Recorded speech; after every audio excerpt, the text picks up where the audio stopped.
और ये 370 जिस दिन लागू होगा, इंडिया में कोई झंडा उठाने वाला नहीं बचेगा। 3 तलाक लागू होगी तो खून की नदी बह जाएगी। 400 पार पर आश्चर्य लोग कौन कर रहे हैं इसके बारे में पूछिए। वही करते थे जो बोलते थे कि झंडा नहीं उठेगा। रामलला का जो प्राण प्रतिष्ठा था, तो कुछ लोग बोले कि ये मोदी जी का पॉलिटिक्स है ना। इसको ऐसा रंग दे रहे हैं कि यहाँ भीड़ बुला लेंगे, बम ब्लास्ट कराएंगे, दंगा कराएंगे और उसी दंगे पर फिर वोट ले लेंगे।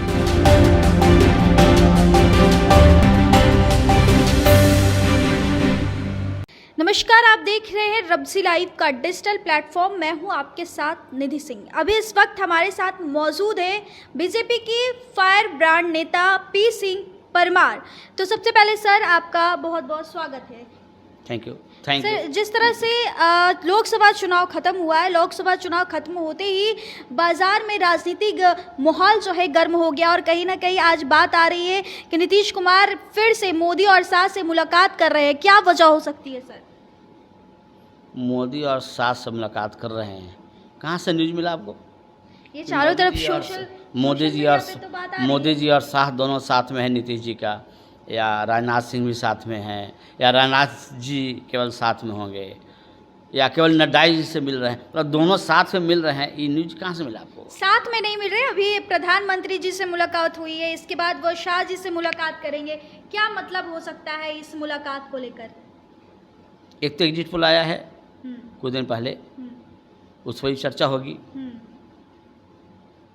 कि आप लॉस में जा रहे हैं या प्रॉफिट में जा रहे हैं। हमारे विकास पुरुष जो नीतीश जी हैं, इस पर भी चर्चा हो सकती है। उसके बाद पोर्टफोलियो का भी चर्चा हो सकती है कि यदि आपका इतना सीट आएगा तो कौन कौन आदमी आपके पोर्टफोलियो में रहेंगे, या फर्स्ट जो हमारी वोटिंग होगी उनमें किनका किनका नाम आप दे दीजिए। आप नाम पहले तैयारी तो स्टार्ट है ना, तैयारी स्टार्ट है। तो ये भी कारण हो सकता है कि ओथिंग नेम लेंगे, किनका किनका आप देंगे ओथिंग नेम। तो नीतीश जी देंगे अपने पार्टी का ओथिंग नेम। तो अमूमन है कि आज नीतीश जी को बुलाया गया होगा, कल कोई और अलायंस पार्टी के जो सीएम होंगे उनको बुलाया जाएगा। तो हमारे उम्मीद से कि ओथिंग होंगे, मैटर ओथिंग होगा। और या तो फिर एग्जिट पोल में जो दिखा रहा है उस पर भी तो डिस्कशन हो सकती है। अब उस डिस्कशन के लिए मोदी जी यहाँ नहीं ना आएंगे। मोदी जी तो ऐसे ही बहुत बार आ चुके हैं, जो एक रिकॉर्ड बन चुका है। जो पीएम, कोई भी पीएम इतना बार बिहार की धरती पर क्या पूरे इंडिया में कैंपेन इतना नहीं किया है जितना मोदी जी कर चुके हैं। अब मोदी जी अब समझाने आएंगे, ये तो बेवकूफ़ी वाला बात होगी। हाँ। क्या लगता है कि चुनाव के वक्त जितनी बार मोदी जी बिहार आ चुके हैं, अब बिहार में सीट उनके ज़्यादा जीतने के बाद वो बिहार आएंगे या नहीं मोदी जी? और बिहार जब भी वो आते थे तो बिहार इलेक्शन कैंपेन तो एक बहाना था ना। बिहार की धरती से काफ़ी लगाव था उनका, क्योंकि बिहार की धरती पर ही सीता मैया जन्म ली है ना। और राम मंदिर उन्होंने जो बनवाया, उनका काफ़ी योगदान रहा विश्वगुरु मोदी जी का। और आध्यात्मिक तो प्रूफ दे दिए इस बार कन्याकुमारी जाकर।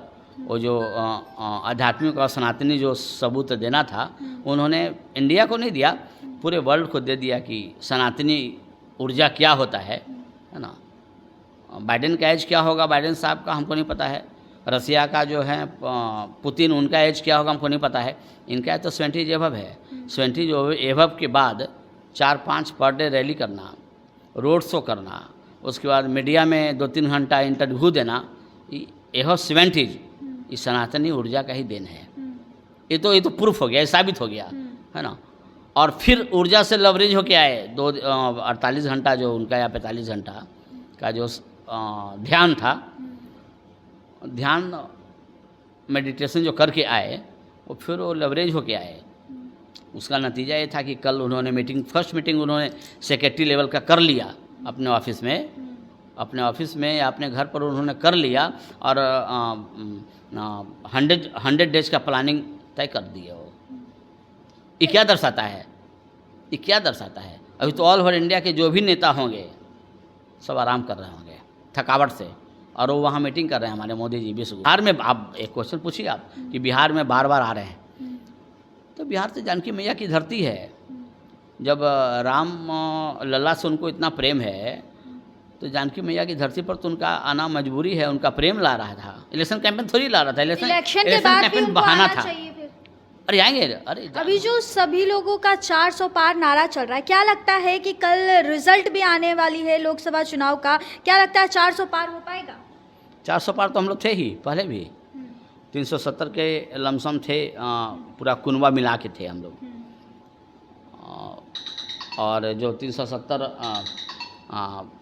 पास हुआ, सीए पास हुआ, और भी जो भी कॉम्प्लिकेटेड धारा जो विश्वगुरु जी ने लाया, जिसके लिए बोलती थी कश्मीर की शहजादी बोल दीजिए, शहजादे खानदान से बिलोंग भी करते हैं, और बहुत धांसू नेत्री हैं। वो बोली 370 जिस दिन लागू होगा इंडिया में कोई झंडा उठाने वाला नहीं बचेगा। 370 भी लागू हो गया। एक हमको लगता है कहीं चिड़िया का भी चूक आवाज़ नहीं आया होगा। कहाँ गई वो नेत्री जो बोली थी कि 370 लागू होगा तो एक झंडा भी नहीं उठाएगा कोई। सीए 3 तलाक लागू होगी तो खून की नदी बह जाएगी। बहुत सारे लोग स्टेटमेंट दिए थे। 3 तलाक लागू भी हो चुका है, खून की नदी जो छोड़िए ना, एक बूंद कहीं चिड़िया का भी खून बहा हो तो बता दीजिए, आप मीडिया में आप हैं, लागू तो कर दिए हमारे विश्वगुरु। इस बार जो कल नतीजे आ रहे हैं उसमें उसी का तो बैकग्राउंड बता रहे हैं आपको।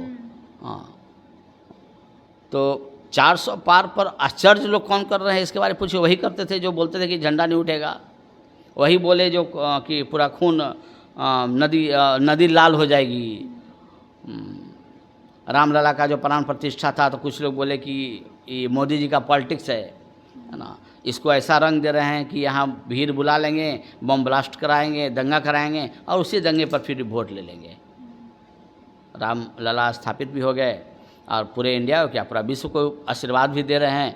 एक हमारा ही ऐसा देश है ना कि मंदिर में आप जाइएगा तो मंदिर में सबसे अंतिम लाइन होता है, विश्व का कल्याण हो, विश्व में शांति हो। ये 2 लाइन पूरे वर्ल्ड में नहीं चलता है। पूरे वर्ल्ड में ये 2 लाइन नहीं चलेगा, मस्जिद में तो चलता ही नहीं है। पूरे वर्ल्ड में 2 लाइन नहीं बोला जाता है कि विश्व में शांति हो और विश्व में कल्याण हो। हमारे भारत के प्रत्येक मंदिर में आरती के बाद ही बोला जाता है पूरे विश्व में शांति हो और पूरे विश्व में कल्याण हो। उसका सारांश हमारे मोदी जी जो विश्व गुरु हैं वो भी बोल दिए थे रसिया को कि अभी युद्ध का समय नहीं है, शांति का समय है। तो 400 का जो नारा है ना, तो इससे पारा उन्हीं का हाई हो रहा है जो इस तरह का स्टेटमेंट पहले दे चुके हैं और जो सनातन को डेंगू बताते थे, सनातन को मच्छर बताते थे, है ना। मतलब सनातन कुछ है ही नहीं है ना, क्योंकि सनातन का स्थापना बहुत पहले हो चुका है। अब तो विज्ञान भी प्रूफ कर दिया है इसको। तो उनका पारा हाई हो रहा है। उनको तो कोई यूट्यूबर वाले बता दिए कि आपका जो व्यूवर्स है ना वो करोड़ों में चला गया है, और उसके आधार पर बोल रहे हैं कि हम 289 ला रहे हैं ओनली यूट्यूबर के आधार पर, है ना। अरे वो व्यूवर्स हैं, आप जो बोले उनको पसंद आ रहा है, इंटरटेन कर रहे हैं, वो आपका वोटर नहीं ना है। तो यूट्यूबर के आधार पर बोल रहे हैं कि हमारा 289 आ रहा है, ये आ रहा है। लेकिन हमारा जो कल जो रिजल्ट आएगा ना, मोर देन 390, और हो सकता है कि 4142 भी चला जाए, 4142 भी चला जाए, मे बी हैपन। 390 तो श्योर है, 390 श्योर है, श्योर। तो ये है बीजेपी के उभरते हुए नेता पंकज सिंह परमार। तो आज की खास रिपोर्ट यहीं तक थी। इस रिपोर्ट के साथ जुड़े रहे हमारे चैनल रब्जी लाइव के डिजिटल प्लेटफॉर्म पर। बहुत बहुत धन्यवाद।